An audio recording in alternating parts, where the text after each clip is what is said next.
السلام عليكم، مرحبا بكم في فيديو جديد. اليوم جبت لكم غوسيت لي كيش بالسلق والدجاج فريمون بزاف بنين. كان عندي ربطه تاع السلق، قدبتها غسلتها غايه، قطعتها ودرتها تفور.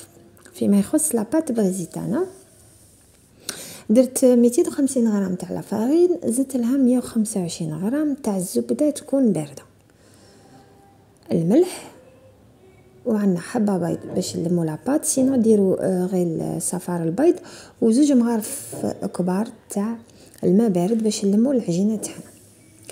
نحكم هنا لافارين تاعنا ونخدمها غايه بالزبده، ندخل غايه الزبده مع لافارين بهاد لا فاصون.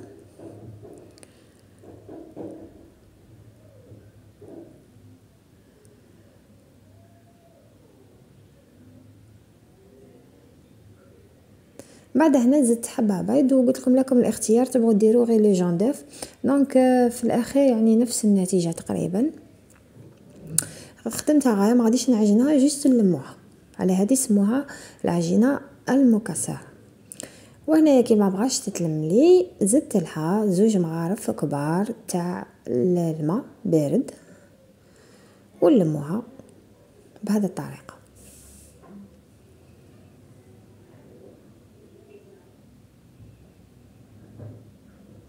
شوفوا لاباط تاعنا كي جات. دونك هنا درت كيش متوسط حجم عائلي، ودرت هاد لي ميني كيش، جاوني زعني 6 تاع لي ميني كيش. خدمت لاباط فيهم كيما هاك وبيكيتهم بلا فرشات ونديروهم في الفريجيدير يبرد. فيما يخص لافارس درت عندنا بصله عشيتها، وعندنا نصف صدر دجاج. دونك قليت هذيك البصله غايه دبلتها، ومن بعد زدت لها داك النصف صدر دجاج ودرت الملح وفلفل اسود قليهم غايه.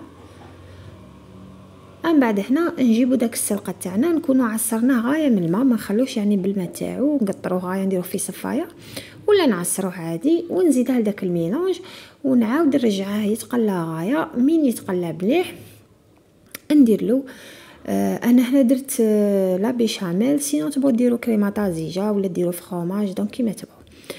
جبت لي كيش تاعي وبديت نعمر في هذيك لاباري وندير فخوماج غابي من الفوق، ونعاود ندخلها او فوق، نخليها داك الفرماج يذوب عليها ولا بات طيب غايه.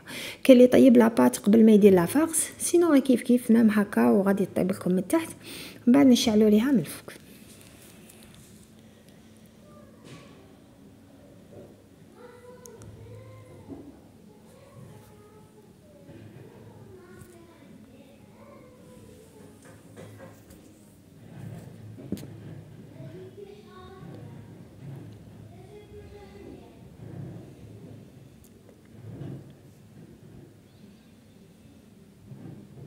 اي فوالا، هنا ابخي لي طابلنا جا فريمون بزاف بنين. دونك رانا في موسم، رانا في وقته والسلق فيه بزاف تاع لي فيتامين، وهذه طريقه باش اللي ما ياكلش السلق ياكلها. جيسبر لا فيديو تكون عجبتكم، ما تنساوش تجربوا